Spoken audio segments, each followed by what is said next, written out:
Timbalan Yang di-Pertua, sebelum saya memulakan usul, saya ingin mengambil kesempatan ini untuk mengucapkan terima kasih dan selamat datang kepada rakan-rakan saya tadi dan sukarelawan dan juga ahli komuniti daripada Pejabat Parlimen Sekijang Yang di-Pertua. Ya, mereka dah keluar sebentar tadi. Bismillahirrahmanirrahim. Assalamualaikum warahmatullahi wabarakatuh. Salam sejahtera dan salam Malaysia Madani. Puan Yang di-Pertua, dengan sukacitanya saya berdiri di Dewan Yang Mulia ini untuk mengemukakan satu usul yang berikut, bahawa Dewan ini memahami akan perlunya satu dasar reformasi sistem kesihatan negara melalui Kertas Putih Kesihatan bagi meningkatkan tahap kesihatan dan kesejahteraan rakyat supaya ia relevan dengan keperluan semasa dan juga masa hadapan. Bahawa Dewan ini mendukung aspirasi kerajaan untuk membina sebuah negara yang sihat di mana ekosistem kondusif diwujudkan supaya sistem kesihatan berdaya tahan serta mampan untuk jangka masa panjang melalui Kertas Putih Kesihatan. Bahawa Dewan ini menyokong bagi memastikan usaha reformasi ini kalis masa hadapan dan tidak terkesan dengan situasi politik mahupun perubahan pentadbiran negara. Bahawa Dewan ini meluluskan dan merestui dasar dan usaha yang komprehensif dan menyeluruh seperti yang diperkenalkan dalam Kertas Putih Kesihatan dengan komitmen semua pihak berkepentingan sejajar dengan pendekatan keseluruhan negara dengan izin whole of nation untuk sama-sama memikul tanggungjawab kesihatan sebagai satu usaha nasional. Bahawa Dewan ini meluluskan Kertas Putih Kesihatan supaya menjadi hala tuju reformasi kesihatan negara untuk tempoh 15 tahun akan datang seperti yang dinyatakan dalam Kertas Perintah 29 tahun 2023 iaitu Kertas Putih Kesihatan yang dibentangkan di Dewan Rakyat pada hari ini Khamis 15 Jun 2023. Dengan izin Yang di-Pertua, saya membentangkan Kertas Putih Kesihatan untuk dibahaskan oleh ahli-ahli yang berhormat di Dewan Yang Mulia ini.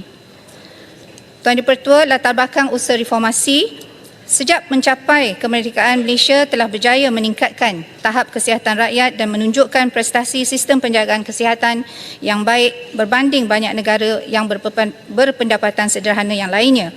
Namun untuk lebih 20 tahun ini, tahap kesihatan rakyat semakin menurun. Dengan peredaran masa serta perubahan sosioekonomi, demografi dan gaya hidup rakyat, terdapat keperluan untuk menambah baik dan memperkukuhkan sistem kesihatan negara agar kalis dengan perubahan yang berlaku. Usaha memperkukuh sistem kesihatan bukanlah sesuatu yang baru. Kementerian Kesihatan sentiasa berusaha untuk menambah baik sistem kesihatan demi kesejahteraan rakyat dan negara sejak lebih 2 dekad. Namun kini satu pendekatan yang lebih menyeluruh dan bersepadu adalah diperlukan. Tuan Yang di-Pertua, dalam mendukung aspirasi kerajaan untuk membina sebuah negara yang maju dan madani, Kertas Putih Kesihatan dibangunkan berdasarkan proses libat urus dengan pihak berkepentingan, merangkumi pelbagai kementerian dan agensi, rakyat, sektor swasta dan pertubuhan bukan kerajaan. Kertas Putih ini juga mengambil kira hasil pelbagai kajian sistem kesihatan Malaysia, menerapkan bukti tempatan dan juga bukti global serta penanda aras antarabangsa. Dari Mac 2022 hingga Jun 2023, Kementerian Kesihatan telah mengadakan pelbagai sesi libat urus bersama 847 buah agensi dan 7,729 orang wakil mereka, dan kita telah membangunkan laman sesawang Kertas Putih Kesihatan yang dilancarkan pada 18 April 2023 sebagai media untuk libat urus masa yang berterusan.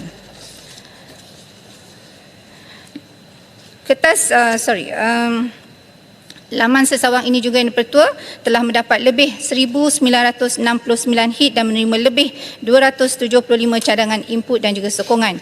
Secara umumnya, semua respon yang diterima melalui pelbagai saluran menunjukkan sokongan yang amat positif terhadap proses pembangunan dan kandungan Kertas Putih Kesihatan. Selain daripada itu, Kementerian Kesihatan juga telah mendapat sokongan daripada kementerian dan agensi-agensi yang lain, juga daripada Jemaah Menteri kepada cadangan ini, dan lebih-lebih lagi dengan pendekatan dengan izin Health in All Policies. Sesi bersama perunding antarabangsa juga seperti Pertubuhan Kesihatan Sedunia atau World Health Organization dengan izin WHO dan Kumpulan Bank Dunia World Bank Group ataupun WBG juga telah kita adakan Dan pandangan pakar mereka adalah bahawa usaha kertas putih ini turut mencerminkan perkembangan global dalam keperluan memperkukuhkan daya tahan sistem kesihatan. Kertas putih kesihatan dibangunkan bertujuan untuk menambah baik sistem kesihatan negara secara sistematik serta menentukan hala tuju bagi memastikan sistem ini lebih komprehensif dan responsif kepada keperluan kesihatan rakyat semasa dan masa hadapan. Dokumen ini juga menggariskan status masa, jurang dan kekangan yang dihadapi oleh sistem kesihatan negara dan cadangan penyelesaian yang bersifat struktural, ini dengan izin structural reforms dan sistemik merangkumi reformasi penyampaian perkhidmatan, pembiayaan dan juga tadbir urus secara berfasa dalam masa 15 tahun. Cabaran terhadap sistem kesihatan ini, Tuan Dipertua, pandemik COVID-19 telah menguji kapasiti dan daya tahan sistem kesihatan negara. Pada masa yang sama, negara juga sedang mengalami peningkatan penyakit berjangkit seperti tuberkulosis, HIV/AIDS serta kemunculan semula penyakit-penyakit cegahan vaksin ataupun vaccine preventable diseases seperti polio, demam campak, difteria dan juga pertasis. Beban penyakit kronik juga semakin meningkat. Menurut Tinjauan Kebangsaan Kesihatan dan Morbidity dari tahun 2011 hingga 2019, terdapat peningkatan prevalen penyakit tidak berjangkit seperti kencing manis, darah tinggi dan kolesterol yang tinggi turut menjadi penyumbang utama kepada beban kesihatan dalam negara. Penyakit-penyakit ini juga kerap membawa kepada komplikasi seperti kepada kardiovaskular dan kegagalan buah pinggang serta strok atau angin ahmar kalau tidak kita kesan awal dan dirawat dengan baik. Selain itu, prevalen masalah kesihatan mental dalam kalangan kanak-kanak berusia 16 tahun dan ke atas makin juga meningkat. Dengan peningkatan hampir 3 kali ganda iaitu 11% kepada 29% daripada tahun 1996 dan ke tahun 2015. Manakala 12% kanak-kanak yang berusia 5 tahun hingga 15 tahun didapati mengalami kesihatan mental pada tahun 2015. Ramai juga maklum bahawa pandemik COVID-19 memberi masalah mental yang lebih tinggi. Begitu juga dengan insiden kanser dalam negara. Menurut Registry Kanser Kebangsaan, sebanyak 115,000 kes kanser baru dilaporkan dari tahun 2012 hingga 2016. Tuan Dipertua, pada ketika ini sistem kesihatan negara juga berdepan dengan peningkatan kadar penuaan populasi. Unjuran populasi oleh Jabatan Perangkaan Malaysia menjangkakan bahawa pada tahun 2030, Malaysia akan menjadi sebuah negara tua dengan izin Age Nation. Prevalen penyakit tidak berjangkit adalah lebih tinggi di kalangan warga emas dan secara langsung permintaan untuk penjagaan global juga, penjagaan kesihatan juga meningkat.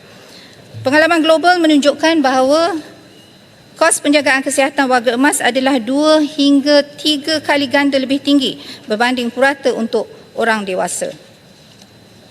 Ramai yang kehilangan nyawa akibat COVID-19 adalah di kalangan warga emas atau mereka yang mengidap penyakit tidak berjangkit. Perubahan iklim juga dan ekologi persekitaran memberi kesan kepada kesihatan manusia. Antara kesan perubahan iklim di Malaysia adalah kejadian bencana banjir yang kerap berlaku, fenomena jerebu dan gelombang haba. Banjir membawa risiko penyakit, bawaan air dan bakter, kecederaan badan, kehilangan nyawa, manakala jerebu memberi kesan negatif terhadap kesihatan seperti masalah pernafasan serta peningkatan risiko penyakit jantung dan juga strok.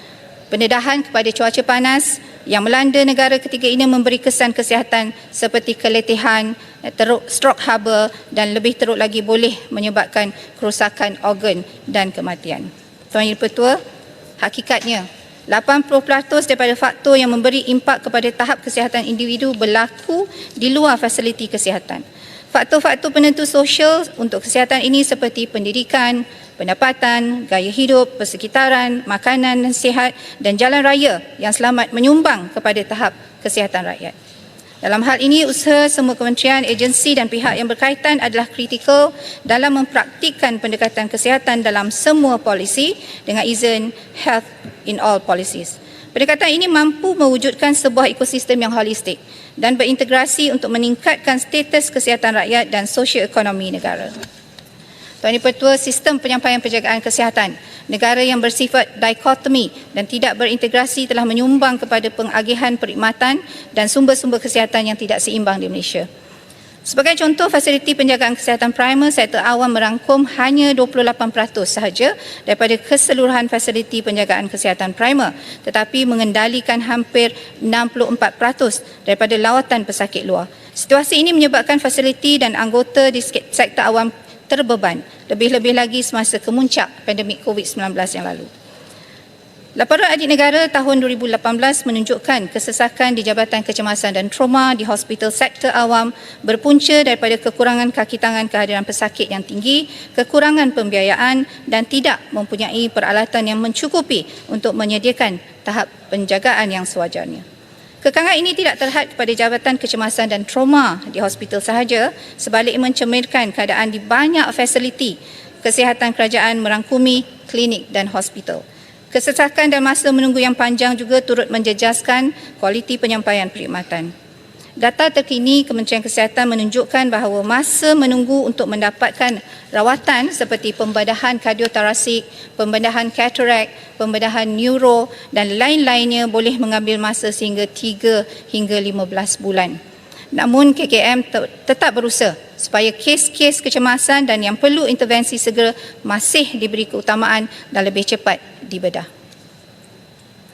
Pada masa yang sama, banyak fasiliti kesihatan dan peralatan di sektor awam sudah uzur dan memerlukan penambahbaikan serta penggantian. Sehingga kini terdapat sebanyak 1,200 fasiliti kesihatan yang daif atau mengalami kerosakan yang teruk. Ada juga mengalami risiko keselamatan seperti mendapan, keretakan bangunan serta kebakaran yang boleh membahayakan. Ketidakseimbangan antara sektor awam dan sektor swasta juga dipengaruhi oleh faktor geografi. Fasiliti penjagaan kesihatan awam meliputi seluruh negara termasuk di kawasan luar bandar dan kawasan terpencil, manakala fasiliti penjagaan kesihatan swasta lebih tertumpu di kawasan bandar dan kawasan separuh bandar. Perkara ini memberi tekanan terhadap sumber-sumber Kementerian Kesihatan untuk memenuhi keperluan di seluruh negara, termasuklah kawasan yang sudah pun ada sumber perkhidmatan kesihatan bukan KKM. Selain itu, dari segi pembiayaan kesihatan, peruntukan di bawah pengurusan sektor awam masih di tahap yang rendah. Jumlah perbelanjaan sektor kesihatan awam pada tahun 2020 ialah 2.2% daripada keluaran dalam negara kasar atau KDNK berbanding purata perbelanjaan kesihatan awam negara berpendapatan sederhana tinggi dan tinggi iaitu masing-masing 4.4% dan 6.4% dari KDNK. Perbelanjaan kesihatan awam yang rendah sekian lama telah mengakibatkan kekangan kepada kerajaan untuk memenuhi keperluan sumber manusia, infrastruktur dan peralatan, termasuklah untuk mengoptimumkan semua sumber kesihatan negara secara cost efektif dan juga efisien. Sebaliknya, tahap pembelanjaan duit poket sendiri dengan izin out of pocket rakyat Malaysia adalah tinggi, iaitu 34% berbanding dengan negara yang setara seperti Thailand dan juga Turki, yang masing-masing hanya 9% dan 17%. Rakyat pelbagai lapisan berasa tertekan untuk mendapatkan perkhidmatan kesihatan yang lebih cepat di sektor swasta dengan terus membayar wang tunai sendiri.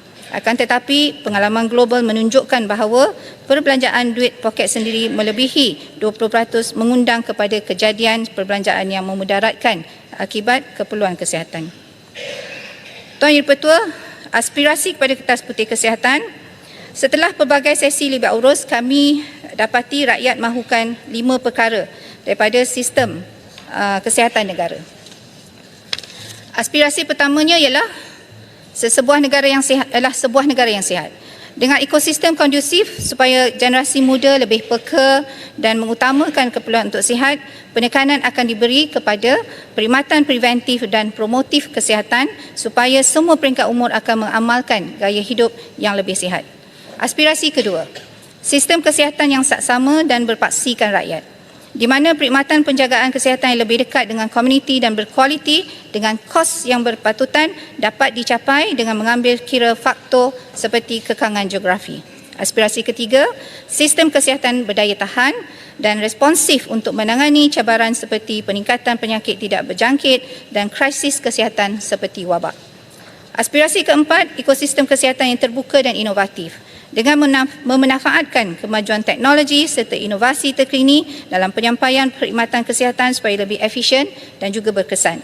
Dan aspirasi kelima dan terakhir adalah sistem kesihatan negara yang dihargai dan dibanggakan oleh semua. Tuan Dipertua, sekarang saya masuk kepada tonggak dan strategi kertas kesihatan putih. Kertas putih kesihatan. Kertas putih kesihatan ini mengusulkan 4 tonggak dan 15 strategi.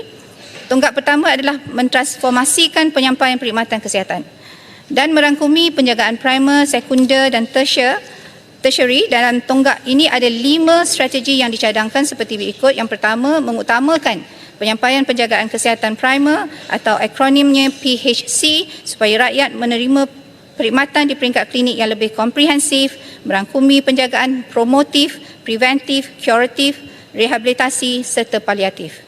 PHC juga akan berperanan sebagai barisan pertama yang dekat dengan komuniti dan memantau serta mengurus kesihatan penduduk. Strategi kedua, mengoptimumkan perkhidmatan penjagaan hospital untuk meningkatkan prestasi dan efisiensi.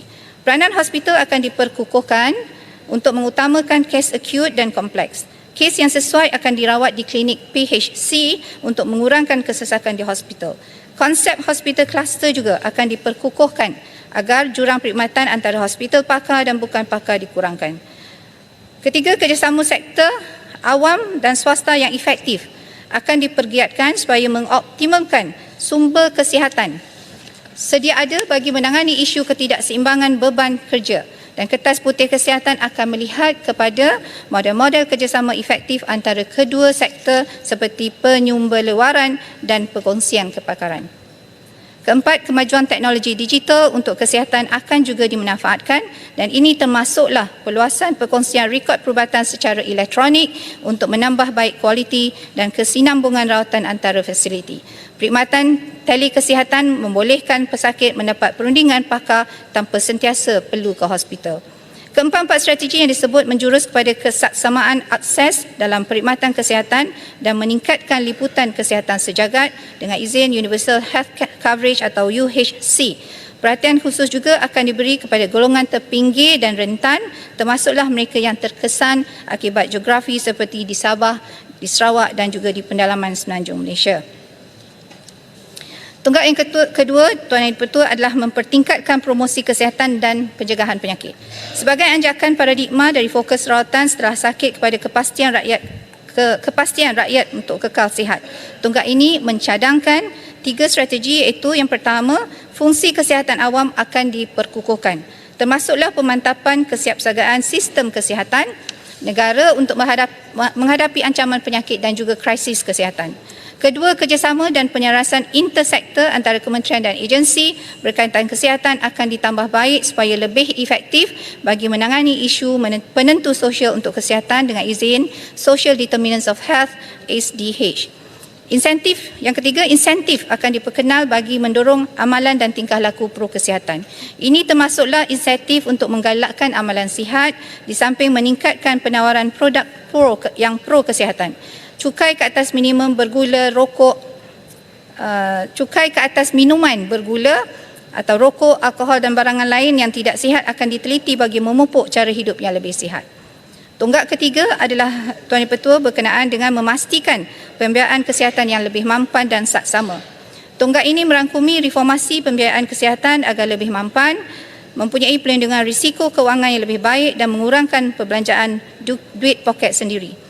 3 strategi yang dicadangkan di bawah tonggak ini. Yang pertama, meningkatkan pelaburan untuk kesihatan di bawah pengurusan sektor awam secara berperingkat kepada 5% KDNK. Dengan mengambil kira kedudukan serta kemampuan fiskal kewangan kerajaan. Ini penting, ya. Kerjasama strategik pelbagai sektor serta penggunaan sumber dan aset merentasi pelbagai pihak berkepentingan. Struktur fee semasa di fasiliti penjagaan kesihatan awam akan disemak semula supaya subsidi penjagaan kesihatan disasarkan dengan lebih baik dan sistematik. Kementerian Kesihatan juga akan meneliti option yang sesuai untuk menggembling sumber pembiayaan kesihatan seperti option skim caruman kesihatan yang progresif bagi memastikan kemampanan pembiayaan kesihatan. Kedua, memastikan rakyat menerima perkhidmatan komprehensif yang tidak terikat kepada kemampuan individu melalui penyatuan dana-dana kesihatan agar membolehkan perkongsian risiko kesihatan dan kewangan. Pakej pendapat kesihatan yang menyenaraikan perkhidmatan kesihatan dan ubah-ubatan yang boleh diakses oleh rakyat akan dibiayai melalui dana ini dengan tadbir urus dan pengawasan yang lebih jelas dan telus. Yang ketiganya, memastikan perbelanjaan penjagaan kesihatan yang cekap dan berkesan dengan memperkukuhkan peranan pembelian strategik untuk membolehkan perolehan perkhidmatan penjagaan kesihatan melalui model pembayaran yang inovatif dan juga berasaskan nilai. Pengagihan peruntukan dan sumber kesihatan juga akan ditambah baik supaya tertumpu ke arah intervensi yang lebih cost efektif dengan penekanan terhadap penjagaan kesihatan primer. Dan tonggak keempat dan terakhir, Tuan Di-Pertua, adalah memperkukuhkan landasan dan asas sistem kesihatan dan tadbir urus yang memberi fokus kepada reformasi dari segi dasar dan fungsi sistem kesihatan secara menyeluruh. Tonggak ini mengemukakan 4 strategi. Yang pertama, Kementerian Kesihatan akan memperkukuhkan peranan melalui penstrukturan semula, fungsi sebagai pengawal selia dan penggubal dasar. Pembeli serta penyampai perkhidmatan kesihatan akan diasingkan secara berfasa untuk meningkatkan ketelusan dan pendekatan yang lebih samarata antara sektor-sektor kesihatan.